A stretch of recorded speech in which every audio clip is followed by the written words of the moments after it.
मोठी बातमी येते। ठाकरेंच्या शिवसेनेच्या संभाव्य उमेदवाराची यादी आता समोर आलेली आहे। मवियामधील 22 जागा ठाकरेंच्या सेनेला मिळाल्याची माहिती आहे। तर यातील 18 जागांवरती उमेदवार निश्चित झालेले आहेत आणि अद्याप 4 जागांवरती निर्णय झालेला नाहीये। खासदार श्रीकांत शिंदेंच्या कल्याणमध्ये अद्याप ठाकरेंच्या सेनेनं उमेदवार दिलेला नाहीये, तर पालघर, उत्तर मुंबई आणि जळगावच्या जागेवरती अद्याप कोण उमेदवार असेल हे जाहीर केलेलं नाहीये। दरम्यान सांगलीमधून चंद्रकांत पाटील तर हातकणंगलेच्या जागेवरती स्वाभिमानी संघटनेला बाहेरून पाठिंबा देणार असल्याची माहिती मिळते। अधिक माहिती देतात आमचे प्रतिनिधी चेतन सावंत। चेतन, बुलेटिनच्या सुरुवातीलाच एक मोठी बातमी आलेली आहे, जागा वाटपासंदर्भातली बातमी आहे। ठाकरेंच्या शिवसेनेच्या संभाव्य ही यादी आहे ती समोर येते, काय माहिती आहे? आपण पाहिलं असेल, लोकसभा निवडणुकीचं बिगुल वाजलेलं आहे। त्याप्रमाणे महाविकास आघाडीच्या बैठका देखील संपल्या आहेत। संजय राऊत यांनी देखील अशी प्रतिक्रिया दिली होती की आता येत्या 24 तासामध्ये कोणत्याही क्षणी महाविकास आघाडीच्या जागा वाटपाचा जो मसुदा आहे, जागा वाटपाचा जो फॉर्म्युला आहे, हा देखील सांगण्यात येणार आहे।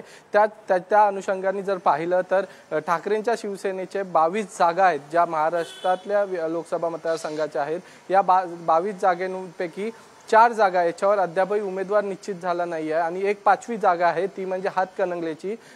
जर राजू शेट्टी त्या जागेवरून निवडणूक लढवण्यासाठी इच्छुक असतील तर शिवसेना त्यांना पाठिंबा देईल अशी चर्चा आहे। त्यामुळे ती एक जागा आहे आणि उरलेल्या ज्या 4 जागा आहेत प्रामुख्याने जळगाव, कल्याण, पालघर आणि उत्तर मुंबई या जागांचा तिढा अजून सुटलेला नाही आहे। उत्तर मुंबईची जागा देखील आपण पाहिलं चर्चेत आहे, मात्र महाविकास आघाडीमध्ये उत्तर मुंबई जागेसाठी कोणताही चेहरा नसल्याचं देखील म्हटलं जात आहे। त्यामुळे या जागेवर अजून उमेदवारी निश्चित नाही झाली आहे। आणि जर मुंबईतला पाहिलं तर मुंबईमध्ये, दक्षिण मुंबईमध्ये अरविंद सावंत, मुंबई उत्तर पूर्व म्हणजे ईशान्य मुंबईत संजय दिना पाटील, मुंबई दक्षिण मध्यमध्ये अनिल देसाई, मुंबई उत्तर पश्चिम मध्ये अमोल कीर्तीकर असे मुंबईतील ज्या 5 जागा आहेत, 4 जागा आहेत, या 4 जागांचे हे संभाव्य उमेदवार आहेत। त्याचबरोबर बुलढाणामध्ये नरेंद्र खेडकर असतील, यवतमाळ वाशिममध्ये संजय देशमुख, हिंगोली जिथे आज उद्धव ठाकरे सभा घेत आहेत, जिथे जनसंवाद यात्रा आहे 2 दिवसाच्या, हिंगोली लोकसभा मतदारसंघामध्ये नागेश पाटील आष्टीकर हे संभाव्य उमेदवार म्हणून त्यांच्याकडे पाहिलं जातं। त्याचबरोबर परभणीमध्ये संजय जाधव असतील।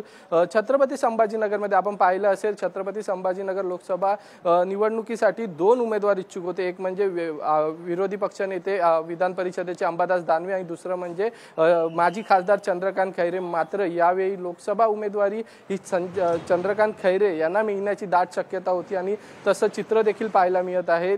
कुठेतरी अंबादास दानवे नाराज असल्याची चर्चा आहे। त्यामुळे छत्रपती संभाजीनगरमधून पुन्हा एकदा उमेदवारीची माळ ही चंद्रकांत खैरे यांना मिळणार आहे। त्याचबरोबर धाराशिवमध्ये जे विद्यमान खासदार आहे ओमराजे निंबाळकर यांनाच पुन्हा त्या जागेवरून उमेदवारी आहे।